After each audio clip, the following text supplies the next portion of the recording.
Hi friends, this is Hemant. మీరు చూస్తున్నారు నా యూట్యూబ్ ఛానల్.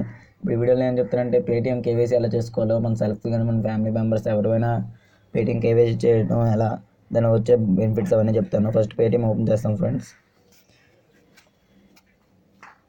పేటీఎం ఓపెన్ అయితే మనకి ఇక్కడ బ్యాంక్ ఆప్షన్ కనిపిస్తుంది కదా, అందులో మన కేవైసీ వెరిఫై అయిపోతే మనకి బ్యాంక్ అకౌంట్ ఒకటి ఓపెన్ అవుతుంది, డిజిటల్ డెబిట్ కార్డ్ ఒకటి డిస్ప్లే అవుతుంది ఫ్రెండ్స్. మన బ్యాంక్ అకౌంట్, దాని తర్వాత మనకి ఏటీఎం కూడా మనం ఆర్డర్ చేసుకుంటే ఏటీఎం కార్డ్ కూడా వస్తుంది. ప్లస్ ఇది 1 lakh లిమిట్ పెరుగుతుంది ఫ్రెండ్స్. అంటే ఏదైనా పర్చేస్ 1 lakh దాకా పర్చేస్ పర్ మంత్. ఇది ఫ్రెండ్స్ ఇక్కడికి పేటీఎం కేవైసీ అయితే బెనిఫిట్. మనం కేవైసీ చేయడానికి మనకు కావాల్సిన app Paytm golden card friends. Paytm golden card ఇదిగోండి ఇక్కడ ఉంది. ఈ యాప్ తాలూకు లింక్ అనేది ఒక గూగుల్ డ్రైవ్ ఫైల్లో ఫ్లై ఉంది. ఆ డ్రైవ్ ఫైల్ లింక్ కూడా మీకు డిస్క్రిప్షన్లో పంపిస్తాను ఫ్రెండ్స్. మీకు యాప్ ఎప్పటికప్పుడు అప్డేట్గా కావాలి అంటే నాకు వాట్సాప్లో మెసేజ్ చేసినా తెస్తాను, లేదంటే నా గ్రూప్ ఉంది వాట్సాప్ గ్రూప్. ఆ గ్రూప్ లింక్ కూడా డిస్క్రిప్షన్లో ఉంది, అందులోనే అడిగినా మీకు ఇస్తాను ఫ్రెండ్స్. ఇది ఫ్రెండ్స్ పేటీఎం గోల్డెన్ కార్డ్. ఇది ఓపెన్ చేద్దాం. ఓపెన్ చేయగానే మన రిజిస్టర్డ్ పేటీఎం మొబైల్ నెంబర్ను పేటీఎం పాస్వర్డ్ టైప్ చేయాలి, అంటే పేటీఎంవే. మనకి ఇది ఈ ఆప్షన్ మనకు కావాలి అంటే కేవైసీ అయ్యి ఉండాలి ఫ్రెండ్స్. పేటీఎం మనది కేవైసీ అయిపోవాలి, ఆల్రెడీ ఎగ్జిస్టింగ్ కేవైసీ కస్టమర్ అయ్యి ఉండాలి. లాగిన్ క్లిక్ చేస్తే ఓటీపీ వస్తుంది, ఓటీపీ వెరిఫికేషన్ చేసుకుంటాం.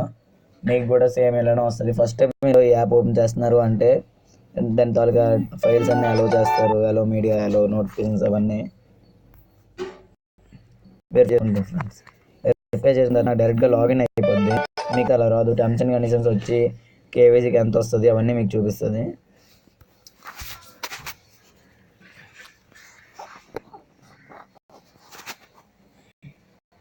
ఇక్కడ కస్టమర్ కేవైసీ అని ఉంది కదా ఫ్రెండ్స్, అది క్లిక్ చేస్తాం.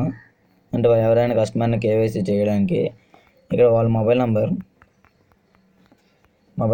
వచ్చిన తర్వాత ప్రొసీడ్ క్లిక్ చేసిన తర్వాత టర్మ్స్ అండ్ కండిషన్స్ మళ్ళీ మనకి చూపిస్తుంది. ఆ అగ్రీ క్లిక్ చేస్తాం. ఓటీపీ అడుగుతుంది. ఓటీపీ మన కస్టమర్ మొబైల్ నెంబర్కి వస్తుంది ఫ్రెండ్స్.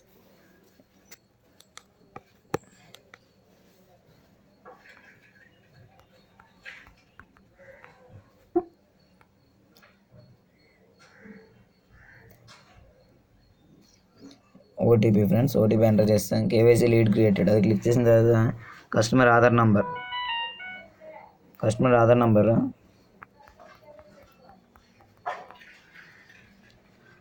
ఎంటర్ చేసిన తర్వాత ప్రొసీడ్ క్లిక్ చేస్తాం. మన కేవైసీ డివైస్ కనెక్ట్ చేసి కేవైసీ వెరిఫికేషన్ చేసుకుంటాం ఫ్రెండ్స్. వెరిఫికేషన్ చేసుకుంటే వాళ్ళ ఆధార్ కార్డ్ డీటెయిల్ కనిపిస్తుంది. ప్రొసీడ్ క్లిక్ చేసిన తర్వాత వాళ్ళ డీటెయిల్స్ అన్నీ ఎంటర్ చేసిన తర్వాత మళ్ళీ ఆధార్ ఆథెంటికేషన్ అయిపోతే అక్కడ పేటీఎం కేవైసీ అయిపోద్ది ఫ్రెండ్స్. దీనికి ఫస్ట్ టైం మనం కేవైసీలు చేసినప్పుడు ఒక 100 రూపీస్ టీఎఫ్ఎఫ్ ఛార్జెస్ కింద మీ పేఅవుట్లో కట్ చేస్తారు. అంటే మీరు ఈరోజు ఒక 10 కేవైసీలు చేశారనుకోండి, 10 కేవైసీలు అంటే 10 × 115 రూపీస్ అంటే 150 రూపీస్. 150 రూపీస్లో 100 రూపీస్ టీఎఫ్ఎఫ్ ఛార్జెస్ అని ఫస్ట్ టైం మాత్రమే కట్ చేస్తాడు. ఇది కట్ చేసిన తర్వాత మరి మీకు ఏం ఛార్జెస్ కట్ చేయడు. మిగిలిన 50 రూపీస్ మీకు పేఅవుట్ ఇచ్చేస్తాడు. ఈరోజు చేసినవన్నింటివి రేపటికి ఇస్తాడు ఫ్రెండ్స్ పేఅవుట్ అనేది. ఇది ఫ్రెండ్స్ కేవైసీకి అయితే. కేవైసీ ఎవరైనా చేసుకోవచ్చు ఫ్రెండ్స్ సెల్ఫ్గా. అది ఈ మధ్యనే పెట్టారు మనకు అప్డేట్ అయితే. దీనికి 15 రూపీస్ మనకి ఎలా యాడ్ అవుతుంది అంటే మన పేటీఎం అకౌంట్లో, పేటీఎం వ్యాలెట్లోకి వచ్చేస్తుంది ఫ్రెండ్స్ మన కేవైసీ అనేది. దీనికి కావాల్సింది పేటీఎం డివైసెస్ అంటే మంత్రా కానీ, మోర్ఫో కానీ, ఫింగర్ ప్రింట్ స్కానర్స్ ఉంటాయి కదా ఫ్రెండ్స్, అవి మీకు కావాలి. Thank you friends, thank you for watching this video. Please like and share my video, subscribe my channel friends. Thank you friends.